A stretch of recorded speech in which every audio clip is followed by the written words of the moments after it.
bet John will chime in on this. I bet you he's had it. I got a text the other day, Mike. I meant to forward this to you, and I didn't. I forgot about it till you just read that D's thing. But I somebody I know was went to D's. You know, they listen to us talk about it all the time on Saturday, and I got a text said this Cajun ribeye at D's is on point. Great flavor. Never had the Cajun ribeye, but I haven't either. That's good to know, though. I'll good. pass that along to the chef. The Cajun ribeye at D's. That just sounds good. Have you had that, Strick? You look like a ribeye guy. I mean, I'm 100. If you eat any other steak other than ribeye, never mind. I'm not even going to say it.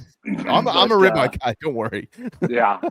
No, but I will tell you this: every time me and Chrissy go up there, we usually go sit at the bar and just grab some wings. But I like the teriyaki, and then I have them put the Cajun seasoning on the teriyaki, so terry Cajun. Nice. That's probably my favorite. And then I like the Gamecock too. So it's probably my two favorite flavors up there. Yeah. How many visits did you make to D's as a player in your 4 years? God, every Monday night, all you could eat wings. But I think it was you pay one price. I don't know. Maybe it was either way. It was whenever the wings were like 20, 25 cents back then. Yeah, they weren't making a profit off you. Yeah, versus obviously all prices have went up. So what is it? What is it now? Like 75-cent wings? Yeah. Which we went up there, I don't know, a few weeks back and got some 75-cent wings. I think, what do they come in? Orders of 8 is what it is. Mm-hmm. So we got 16 wings, and we usually wind up taking, about 5 or 6 of them home. Some wing chips to go along that with it? Floppy? I like mine floppy as possible. Yeah. Now, my wife's opposite. She likes some kind of medium, a little bit of crisp, a little bit of floppiness. Nice. Well, now I'm damn hungry. I know. Me too, man. And unlike Strick, we can't just get in the car and go to D's. Yeah. No, I just scrambled up some eggs with some diced up onions, jalapenos, and bacon and cheese in it right before I got on there. There you go. I was trying to wait till lunchtime, but I was hungry. In 51 minutes, I'm going to go eat my avocado again. It's working. Is that like every day for you? 8 pounds down, man. I've only got. So this is part of a diet. Yeah. An avocado lunch diet. Yeah, so I've never eaten lunch. Obviously, I've been on the air pretty much during lunch for my whole career. I mean, for the most part, and eating lunch, I just feel just not good. But I just made some lifestyle changes. I said, well, I got to get Summer Bod 2025 going. So I got to eat something that's not going to allow me to junk myself up and then overeat at dinner. Right. And avocado is done. I love avocado with salt, nothing else. That's it. So. That's all you do? Salt? Yeah, so I do that sometimes. I'll take avocado or two. I'll chop them up in pieces about that big and put a little olive oil with some Larry's garlic salt and some pepper on it and mix it all in a bowl and just eat it. Yeah. Well, that's good too. I thought when I got that Palm Casual furniture that I was set, but I realized I needed to look a little better for my wife to stay with me. So I had to get on this avocado deal. But anyways, I'd take a steak too from D's Wings for what it's worth. Maybe some of you will go there tonight before you head to the ball game. Carolina's got Davidson. Ryder Garino is going to get the start, and it's a 7:00 first pitch. Stu and Cade have it on the call on the Gamecock Sports Network, and I believe Grayson. Well, I guess Grayson and Dave will have it on the SEC Network Plus because I think Dave's got it tomorrow night at the Citadel too. But anyways, Carolina trying to get a win before they hit the road to Charleston against the Dogs tomorrow night. Always a tight game, and I would anticipate tonight and tomorrow the lineup is probably going to be missing a couple of popular names as they're trying to figure out where they are from a health standpoint. So Carolina needs to take care of business these next couple of games. John, how about I won't spend too much time on this, but I was just curious. It is neat when your head coach represents you on Capitol Hill. Have you been following this deal? Yeah. I mean, I knew he was going up there. I hadn't heard anything on it or watched anything on it since I heard the news. I mean, when is it? Today or yesterday Yeah, he's there right now. Yeah. And naturally, Dellinger reported. Ross is, by the way, I think maybe the best at what he does in this sport. He's really good. Him and Wetzel. Yeah, we're gonna have one of them on JC and Morgan here soon to talk about all this. But they're they're they're breaking stories left and right on this. Yeah, and they're always right, and they're always and they spell it out like for simple people like us to be able to understand kind of what's going on. Dellinger reported 5 minutes into this deal. Well, it didn't take long for that to turn. Some Democrat senator up there immediately trying to pin something on Trump, and they were like, "Okay, can we just stay on point here, or what are we doing here?" So that's the last I saw of it. But if anything pops up from Beamer, we'll certainly pass that along, I guess. Yeah, I'd love to hear that, and I'm sure something will be up on YouTube tonight of some of these coaches talking. So definitely, probably try and check that out. But today's actually already been a funny day. Saw a guy earlier this morning. He's like, "Hey, would you play football?" I told him. He's like, "Yeah, did you know Jamacia Jackson?" I'm like, "Yeah." Oh yeah. And we were talking about his 100-yard interception versus Vandy my senior year. And then I get back and I hear y'all talking about Blake Mitchell and Coach Holtz. I'm like, well, what's going on today? What is this, 2004? Kinda. Well, we were talking about when you were there, y'all were better than what your final record was. Oh, 100%. 100%. I mean, Dondrell got injured in the Georgia game, second game of the year. We were up 16-0 in that game. We're down on the 3-yard line with 30-something seconds left, which seemed to be like a trend my whole career versus the Dogs. I mean, there were several games. There was the 0-2 game. We were on the 2-yard line, and Phil and I can't remember if it was Phil or Corey, but we ran a little option to Pinnock and ball. We kind of fumbled it. If it's on point, I mean, he walks into the end zone, we win that game. And it was the same thing in 2004. We were up 16-0. Georgia came back, took a 20-16 lead. We had that final drive in the fourth quarter, and we were just like, all right, guys, this is it. So we get the ball at the 20-yard line, I think, and we just drive it straight down the field. And it's like 14 seconds left or something. And it was 4th and 1, and we caught a naked bootleg with Dondrell and Greg Blue, one of the hardest hitting safeties in the history of football, just met Dondrell right there at the marker and got him. And actually, Dondrell got hurt on that play and was never healthy the rest of the season and played sparingly because of it. And so that hurt, not having him the entire year. We had a mixture of Savell. Blake played in the Kentucky game. Mike Rapp played in that Kentucky game and actually won, throwing the ball to Troy for the touchdown. Mike called that game. That's yeah. And I didn't even start that game. I didn't start that game because I got hurt the week before versus Ole Miss, and I didn't practice the entire week.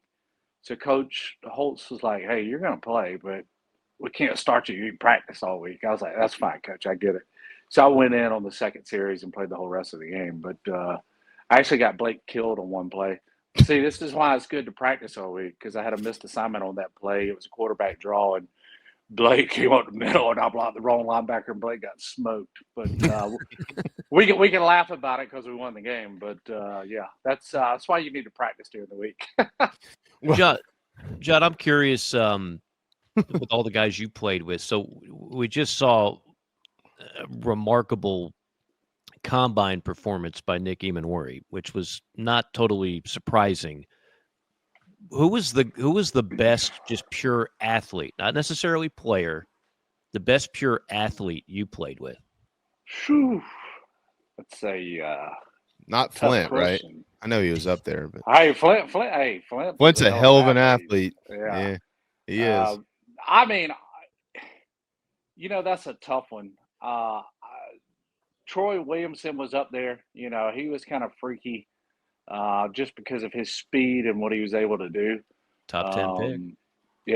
Yep. I mean, Dante Robinson, man, Yeah.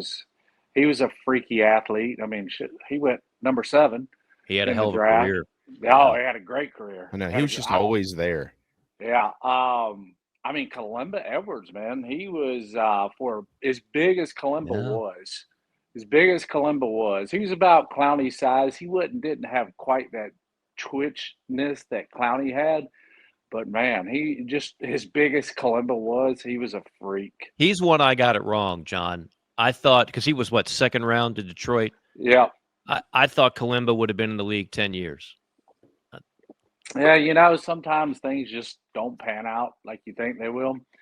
But trust me, in college, he Oh, I was remember. Yeah. Oh, he he was a was a man beast.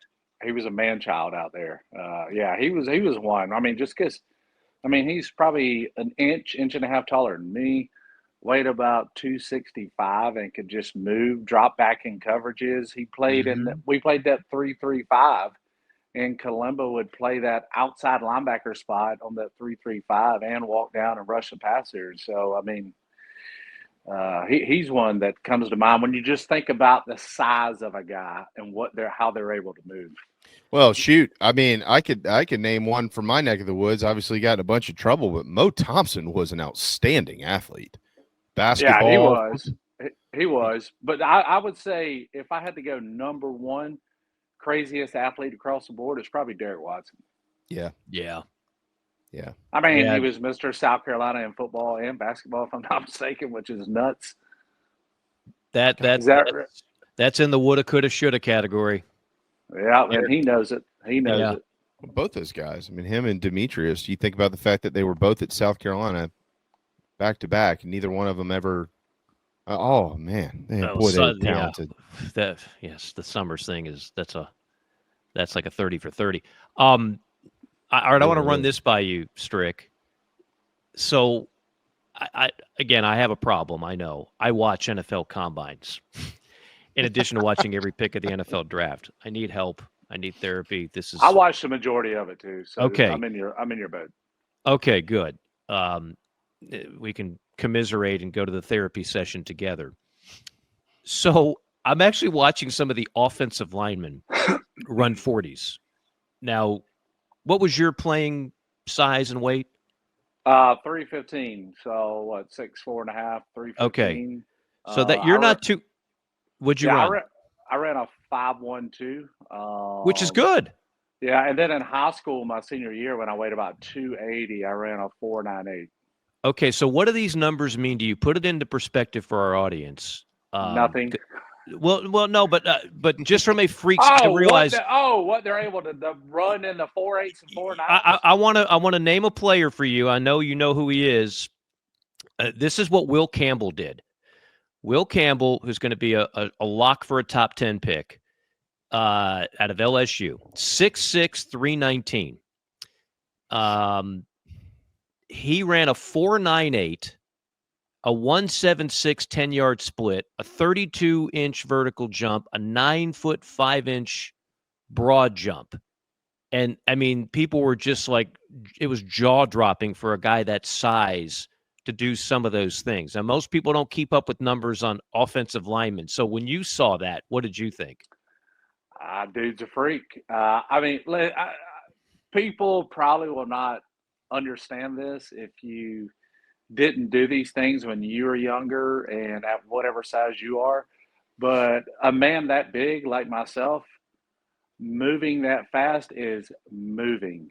Like an offensive lineman running a 5'3" or less at 315 to 25 pounds is moving. Y'all have no idea. You may think, oh, I could run that in a 40. I guarantee you can't. Right. I guarantee you most of the people out there, the average Joe can't run a 5'8" in a 40.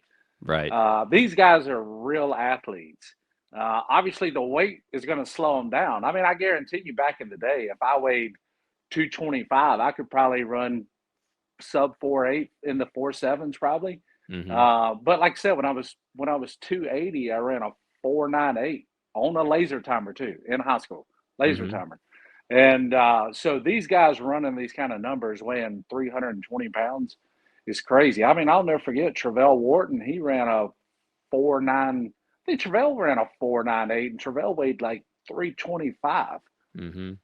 I mean, that should tell you all you need to know right there. Jeff Barnes was the freakiest of the freaks. Now, Barnes weighed 304 and ran in the 4.8s. Really? Yes. 100%. Well, because but no offense to Barnes, he's a great athlete. Barnes probably wasn't a true offensive lineman, and Barnes would probably tell you that. I mean, maybe he is, but I think Barnes could have been maybe better on the defensive line somewhere. Yeah. It's just my opinion. But when he in high school, Barnes played defensive end, and Barnes wrecked teams. And then they came in, we needed offensive linemen, so they put a bunch of weight on Barnes, and he got stuck at offensive line, which Barnes, my junior year, Barnes started a bunch of games, but he was also like the sixth man. Barnes could play center, guard, and tackle. So that just kind of shows you the type of athlete Barnes was.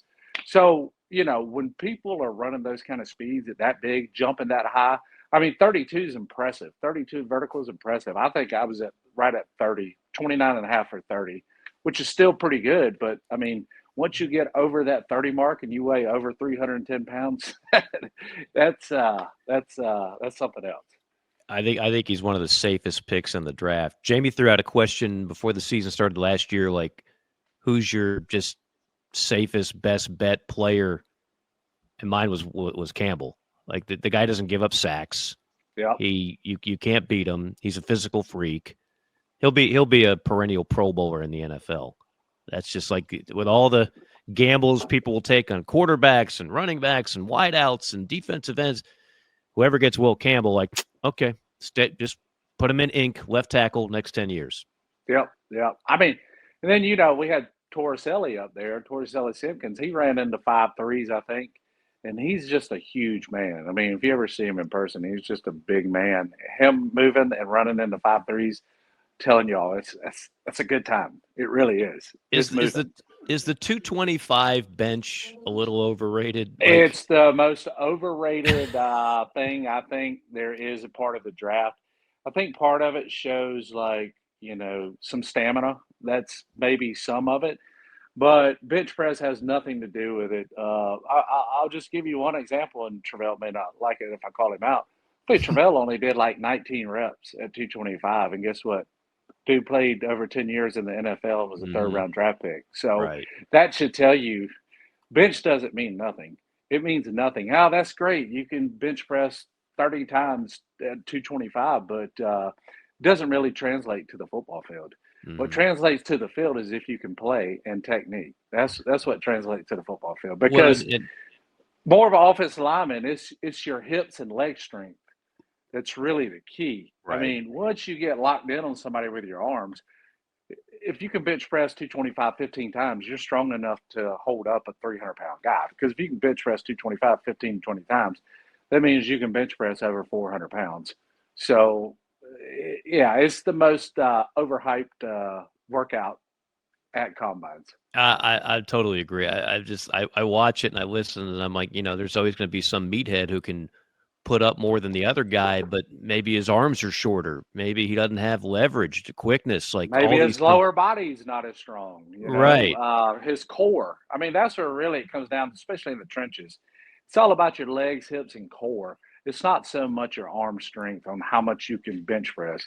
I mean, bench pressing 225 has nothing to do with blocking and tackling. Right. By the way, the latest that I could find NFL draft or mock draft from CBS that just came out today. Chris Trapasso has Emmanwori going 18th to Seattle. And how about this? Ryan Wilson has Emmanwori going 11th to San Francisco. I'll say this. When I already knew he was going to throw these numbers up. I'd already been told this. I got word about 2 weeks ago.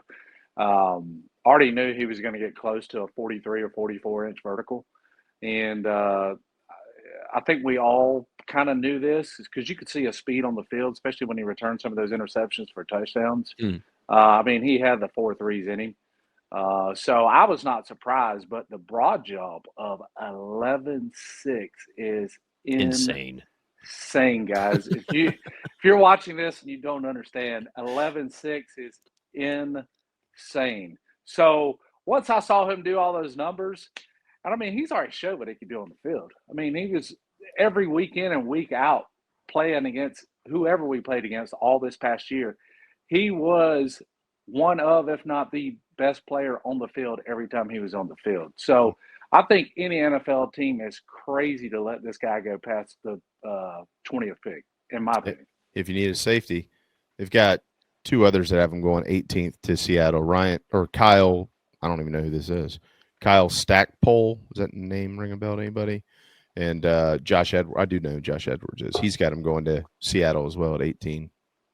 So, well, and Mike Renner's got him going 30th to Buffalo.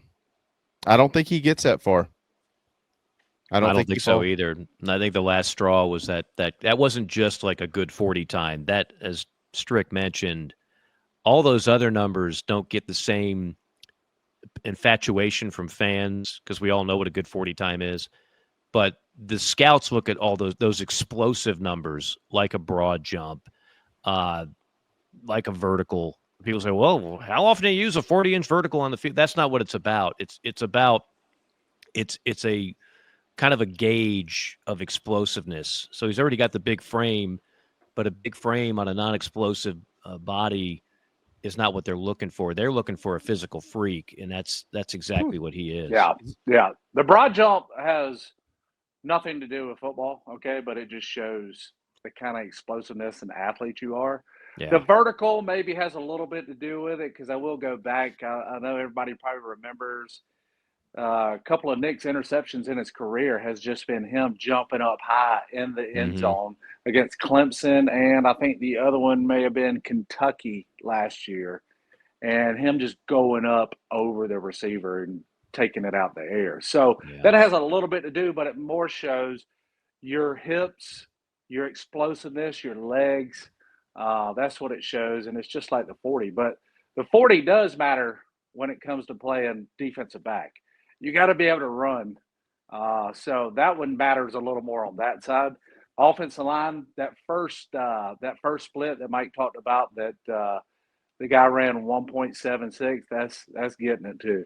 Yeah, oily hips, Strick, and I'm not talking about anything intimate here. But you want your DBs to also have oily hips. I mean, it doesn't hurt. It doesn't hurt in the bedroom either, I guess. But that's a personal thing. JB, permission to give an exit question to Strick before we let him go? Sure.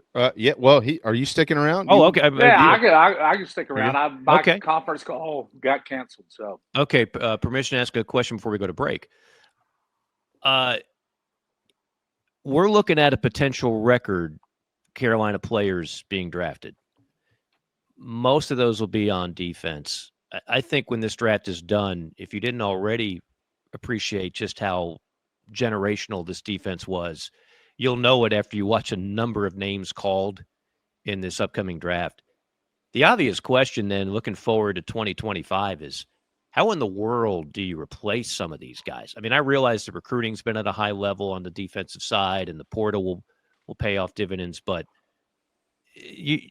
you know, a lot of people are going to say, well, that was fantastic, but it would be unrealistic to not expect at least a small step backwards from a record-setting defense. All right. Well, this is how I'll address this. So last year, Jordan Birch was gone. So you didn't really – you were like, man, he's going to play D end. And then you have Kyle Kennard come in and nobody expected to do what he did, right? Mm-hmm. Well, you got other guys behind him. I think at linebacker, Demetrius Knight coming from Charlotte. Nobody expected that, right? Well, we just got 2 4-star guys from Alabama, and where's the other one from? Florida State. Florida State, and those guys are really good players. Mm-hmm. And so I think that's where you look at it. And then this coaching staff has just developed guys. That's where I think part of these guys' success has come from. Right. I mean, look at this is no knock on Kyle, but he didn't have the flashiest numbers at the combine, did he? Now he was in the top half though of the DNs on the 40 times. I think he wound up running a 4.46, which is fast for a 250-pound guy.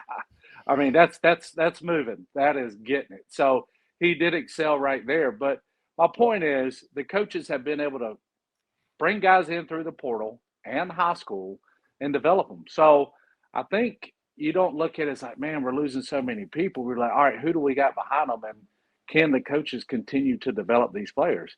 And if they can, well, there you go. I think Dylan, here's what you need on the D line. You need Dylan to be the Kyle Kennard this year. Then you're going to have somebody step up and give the kind of production that Dylan gave, right? Those 6 or 7 sacks.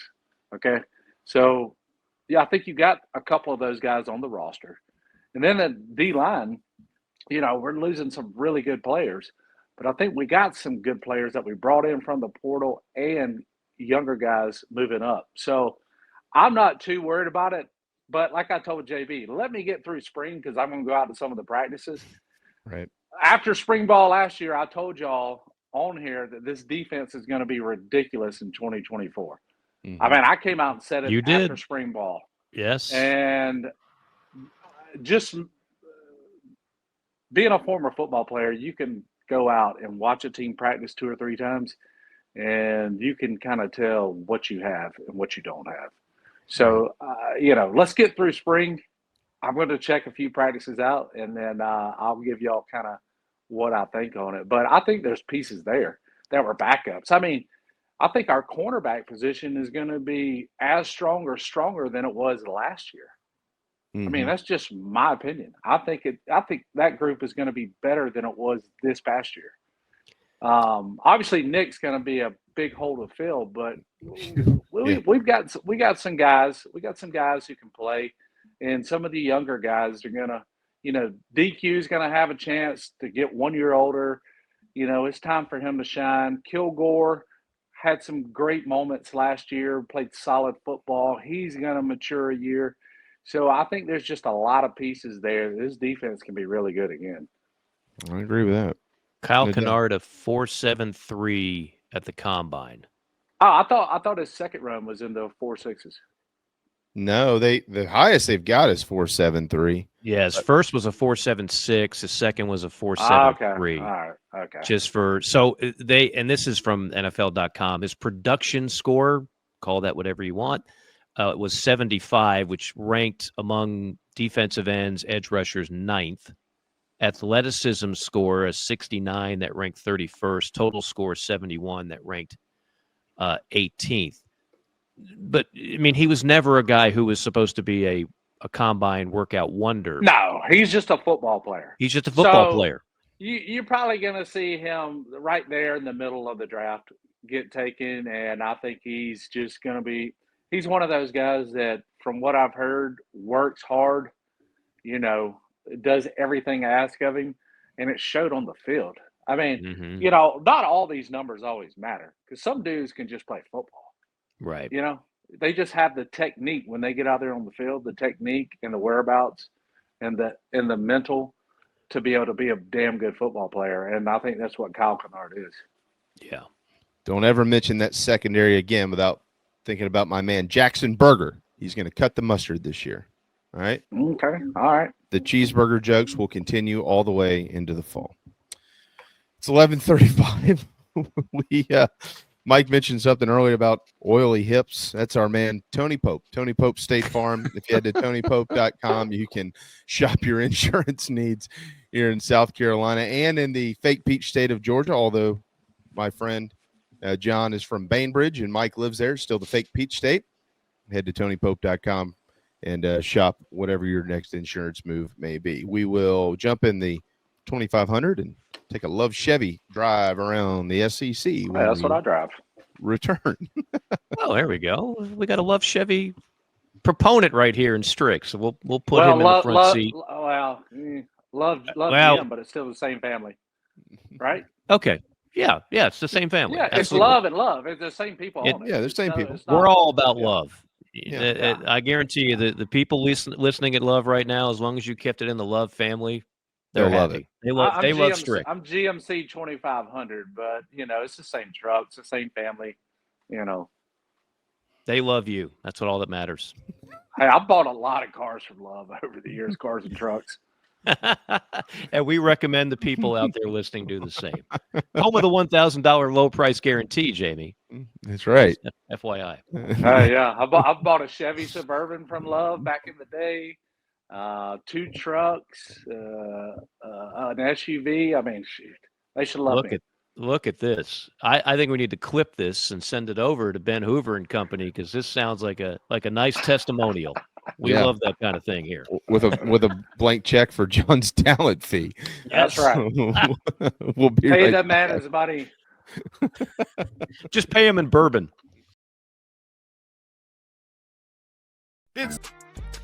All right, welcome back. It is time for the Love Chevy Drive Around the SEC. We're going to call this the John Strickland edition. We've never had Strick on board, but we know he's a Love client, so therefore, we put him right in the front seat. Jamie, there's plenty of room for you in the back.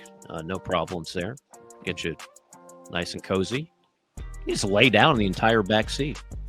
That's how mine is. I'll gladly lay down if I have a chauffeur, but I don't have one. I am the chauffeur in my family. Jamie fits just right in the back seat. That's right. Flint fits all right back there too. He's slept in my back seat plenty of times. Hey now, Jesus, man.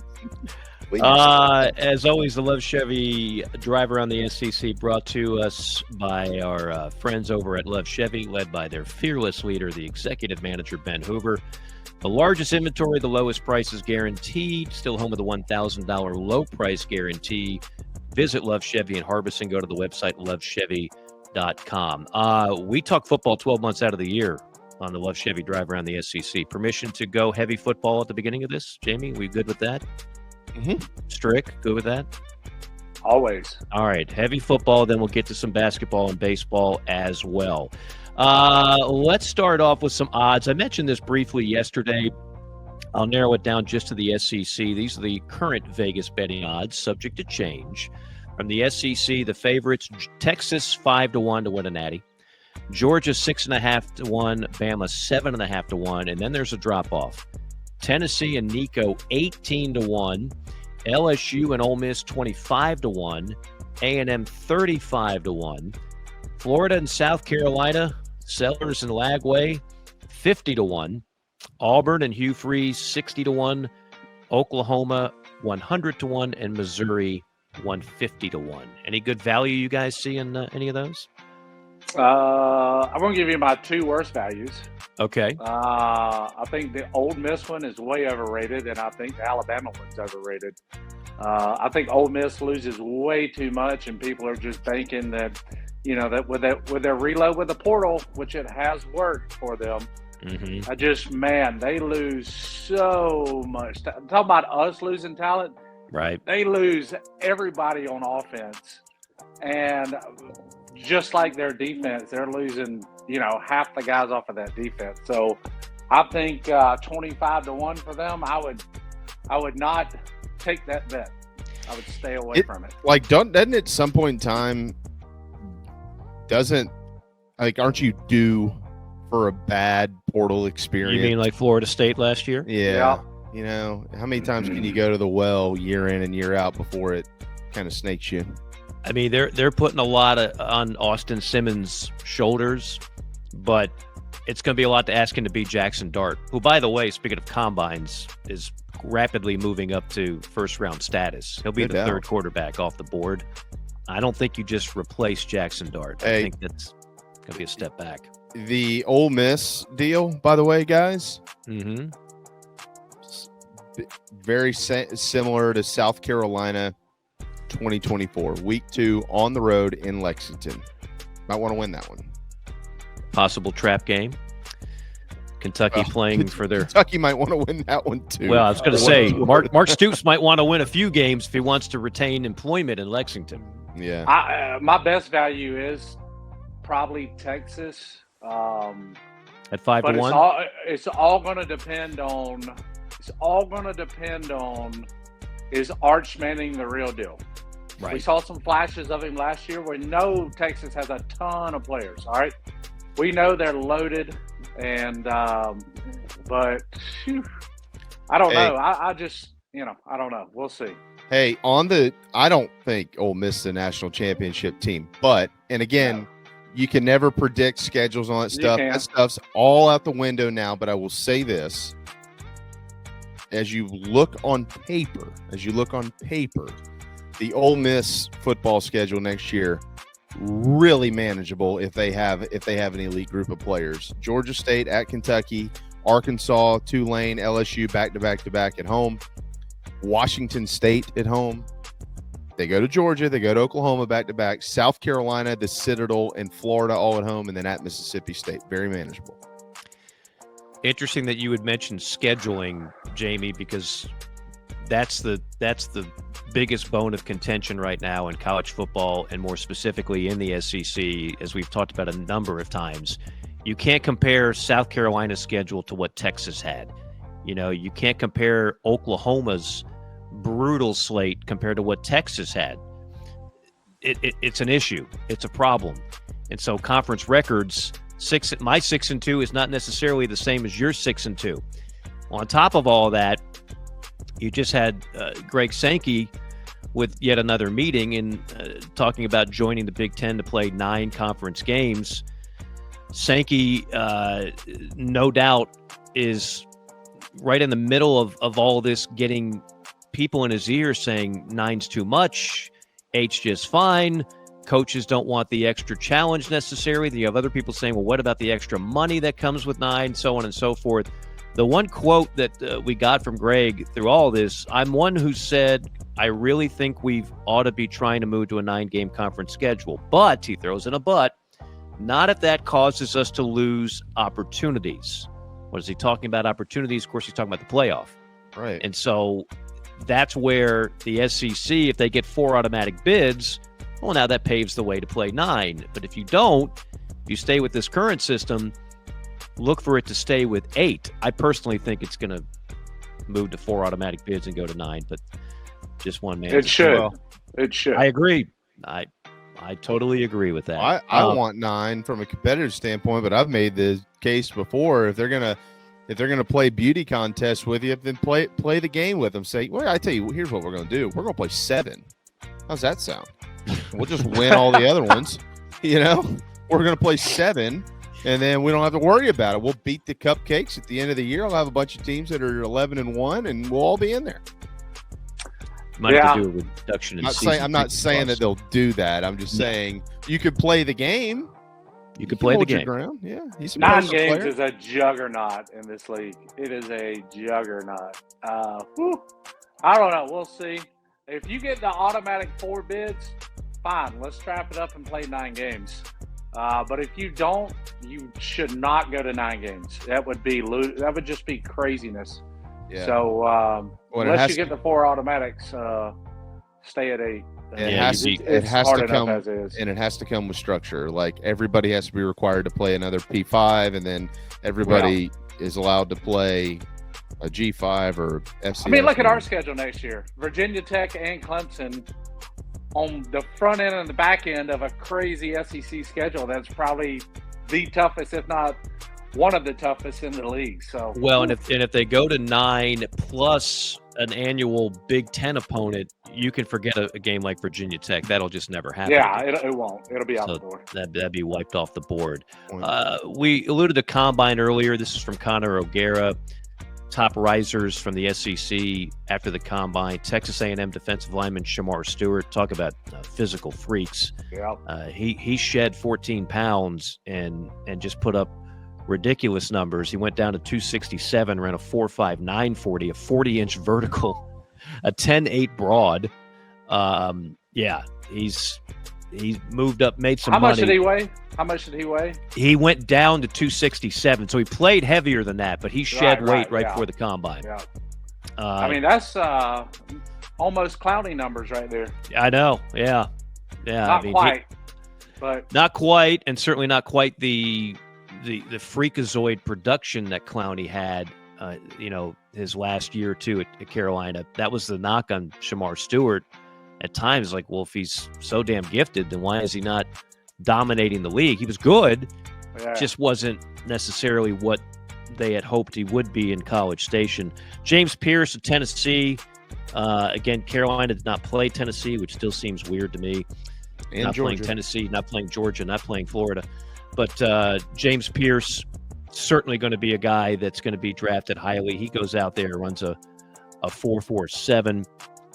And I'll save the best for last. Jahad Campbell, Arkansas linebacker, defensive end Landon Jackson, Arkansas Well, you think that would add to more Arkansas wins. DB Maxwell Hairston of Kentucky. He was an interception machine. Texas wide receiver Matthew Golden. Texas always has a guy that runs a sub 4.3, and that's what Matthew Golden did. That was a year after Xavier Worthy ran a 4.21, and of course got drafted by the Kansas City Chiefs. And of course, at the top of that list is Nick Emmanwori. For a safety, 6'3" and 1/8 of an inch. That's the 97th percentile. 220 pounds, the 92nd percentile. 43-inch vertical, 98th percentile. 11'6" broad, 98th percentile. 4'4" 40, 94th percentile. Just off the charts, ridiculous numbers. That is 220 pounds, guys. 6'3", 220 pounds, and throwing up those numbers is insane. Yeah, just ridiculous, absolutely ridiculous. And now, even the few that were lacking him in the first round, that's pretty much fallen by the wayside. He's on just about everybody's first round board. Hey, is it too early to think top SEC, non-SEC matchups? Here's another list for you. Number is top 7. Beamer Bowl, Virginia Tech, South Carolina, and Atlanta. That's number 7. Number 6, Bama at FSU. Ooh, the loser of that's really going to be miserable. Two coaches that are... Are these just opening weekend? No, these are not just opening weekend. These are all season. Number 6, Bama at FSU. Number 5, Michigan at Oklahoma. Number 4, A&M at Notre Dame, a rematch. Number 3, Florida at Miami, a rematch, which was not competitive in the Swamp. Number 2, LSU at Clemson. And number 1, Texas at Ohio State. Yeah, I mean, what about Clemson and South Carolina? Both these teams are preseason top 10, and they don't make that?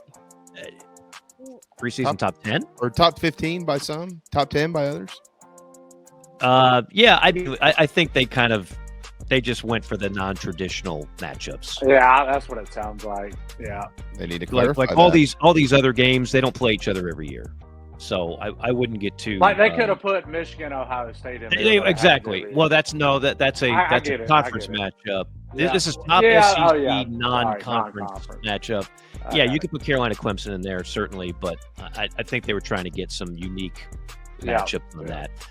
One piece of hard news: Clark Lee has fired a key member of his coaching staff. Yeah, himself as the defensive coordinator. I heard he did it in 23, didn't do well. Brought somebody in 24, did well, and now took it over in 24. I'm sorry, and now decided, okay, we're fixed there. I'm going to delegate it. Let somebody else handle it. You've got very few head coaches that are also a coordinator on either side of the ball anymore. Clark Lee said, yeah, I'm done. We're good. I don't need to do that. I got other stuff to worry about here. We're on Kirby the move. Kirby is secretly the defense coordinator at Georgia. always has been, right? I mean, yeah. You're just like under Saban, you might have been the DC, but you did what Saban wanted you to do. Yep. If he didn't want you to go blitz happy, you didn't go blitz happy. Yeah. If he didn't want you to play a soft zone, you didn't play a soft zone. Those guys can't help themselves. They're micromanagers. All right, D1 baseball. We got a new number 1. It is LSU. In one weekend, they beat Dallas Baptist, very good program, Kansas State, Nebraska, Tennessee 2, Arkansas 3, Georgia 5, Florida 7. So half the top 10 in college baseball resides in the SEC. 12 is Texas, 13 is Oklahoma. Where the heck's A&M, you might ask? Well, A&M tumbled 13 spots to 14. They went 1-3. They're 6-4 overall, and they are crying bloody murder over there. What's wrong with A&M? I'm shocked they're still ranked, by the way. Well, they might not be much longer if they keep this up. Now, they have played quality opponents, I will say that. But still, 4 losses already for the Aggies. And that leads to the tumble. Ole Miss 17, they're on the rise. Vandy 18, Auburn 22, Bama 23. And finally, in SEC basketball, congratulations to Bruce Pearl. The Tigers securing their 5th SEC title in school history, the 3rd under Bruce. Again, it's a program that had very little tradition to speak of. They're number one in the latest poll for the 8th week in a row, followed by Tennessee 4, Florida 5, Bama 7, Missouri 15, Kentucky 19, A&M 22, Mississippi State 25. Vandy and Ole Miss got a lot of votes. Right now, Lenardi's got Auburn and Tennessee on the 1 line, Florida and Bama on the 2, Kentucky on the 3, A&M on the 4, last 4 in Arkansas, first 4 out, Texas. And that does it for our Love Chevy drive around the SEC.